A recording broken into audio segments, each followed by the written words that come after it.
Hello students, हम class 8 की geography का chapter number 6 that is human resources पढ़ रहे हैं।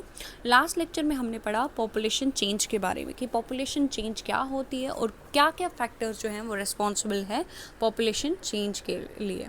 तो मैं उस टॉपिक को फिर से समराइज़ करूँगी। हमने देखा कि पॉपुलेशन चेंज जो है वो क्या होता है कि अगर हम किसी पर्टिकुलर टाइम पीरियड की बात करें, एक स्पेसिफिक टाइम की बात करें, तो उस टाइम में एक जगह पे जो रहने वाले लोग हैं उनका नंबर जो है वो किस तरीके से चेंज होगा, ठीक है, चाहे वो इंक्रीज़ होगा, डिक्रीज़ होगा या स्टेबल होगा, वो हमारा क्या आ जाता है, पॉपुलेशन चेंज आ जाता है। अब इसमें जो फैक्टर्स रिस्पॉन्सिबल हैं वो हमारे पास आ जाते हैं बर्थ रेट, डेथ रेट या फिर माइग्रेशन। माइग्रेशन में भी हमारे पास दो चीज़ें होती हैं, एक होता है एमिग्रेशन और एक होता है इमिग्रेशन। इमिग्रेशन का मतलब है इमिग्रेशन और इमिग्रेशन हम एक एग्जांपल से समझेंगे। मान लीजिए इंडिया से कोई लोग जो हैं, कुछ लोग जो हैं वो यूएसए जा रहे हैं, ठीक है, जॉब के लिए या फिर किसी और पर्पज़ के लिए जा रहे हैं। तो इंडिया के लिए जो वो लोग हैं वो क्या होंगे, एमिग्रेंट्स होंगे, EMMI, ठीक है वाला। और जो यूएसए है उसके लिए वो लोग क्या होंगे, इमिग्रेंट्स, IMMI से, यानी वहाँ पे लोग आ रहे हैं। तो ये था जो हमने लास्ट लेक्चर में पढ़ा था। आज हम पढ़ेंगे पैटर्न्स ऑफ पॉपुलेशन चेंज, ठीक है। तो यहाँ पे स्टार्ट किया जा रहा है, कहा जा रहा है कि जो पॉपुलेशन ग्रोथ रेट है वो क्या करती है, वो वेरी करती है थ्रू आउट दी वर्ल्ड में। अगर हम पूरे वर्ल्ड की पॉपुलेशन देखें तो वो ओवरऑल इंक्रीज़ हो रही है, लेकिन ऐसा नहीं है कि हर कंट्री में जो ग्रोथ रेट है वो सेम है। हम एग्जांपल से समझते हैं, मान लीजिए इंडिया जो है उसमें 2%, फॉर एग्जांपल 2% ग्रोथ रेट हो रहा है। तो हो सकता है कि जो दूसरी कंट्री में है, अगर हम यूएसए की बात करें, हो सकता है वहाँ पे 0.8% जो है ग्रोथ रेट हो रही हो, या फिर हम और जापान की बात करें वहाँ पे 1% ग्रोथ रेट हो रही हो, या फिर हो ही ना रही हो। तो इस तरीके से जो ग्रोथ रेट्स हैं वो थ्रू आउट दी वर्ल्ड जो है वो वेरी करती हैं, लेकिन ओवरऑल अगर हम बात करें तो पूरे वर्ल्ड की जो पॉपुलेशन जो है वो इंक्रीज़ हो रही है।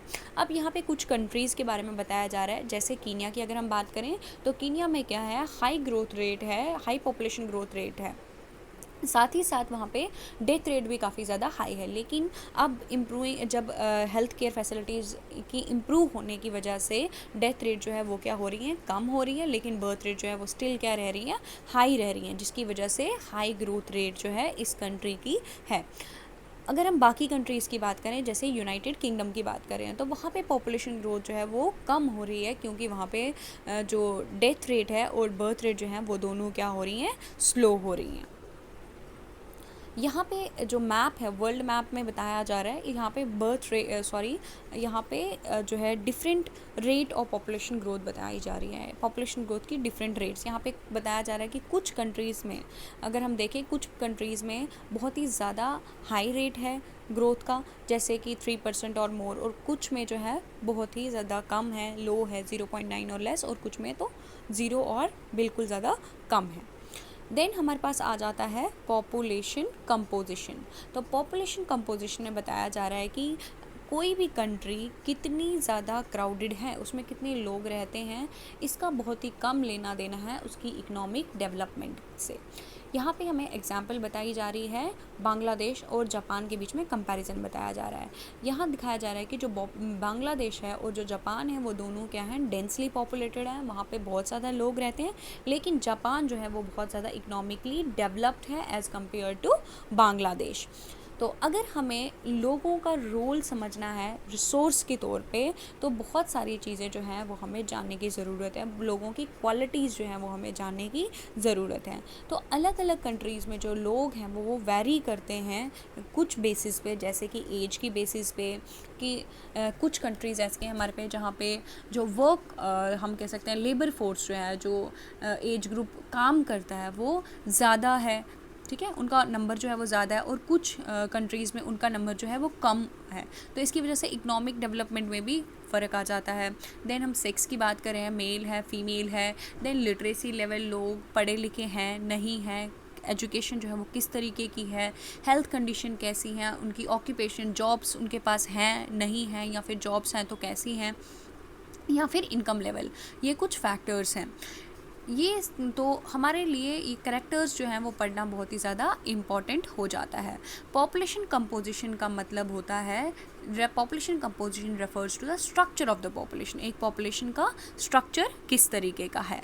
तो जब हम कंपोजिशन पढ़ते हैं, एक किसी भी पॉपुलेशन का कंपोजिशन पढ़ते हैं, उससे हमें कुछ चीज़ें जो है वो समझ में आती है। जैसे उस कंट्री में, उस जगह में कितने मेल्स हैं, कितनी फीमेल्स हैं, ठीक है। वहाँ का एज ग्रुप जो है कि किस एज ग्रुप से वो मेल्स या फीमेल जो हैं वो बिलोंग करते हैं, वो कितने एजुकेटेड हैं, वो किस तरीके की जॉब्स जो हैं उनके पास है, किस तरीके की ऑक्यूपेशन जो हैं उनके पास हैं, उनका इनकम लेवल किस तरीके का है और उनकी हेल्थ कंडीशन जो है वो किस तरीके की हैं।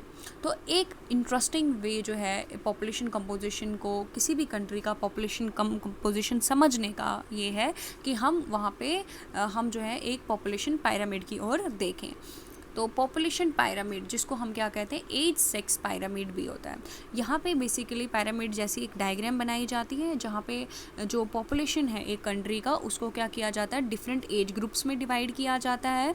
और एज ग्रुप में फिर हमें बताया जाता है कि मेल्स कितने हैं उस एज ग्रुप के और फीमेल्स जो हैं वो कितने हैं उस एज ग्रुप के, ठीक है। तो इससे हम बहुत चीज़ें जो हैं वो इन्फर कर सकते हैं, समझ सकते हैं।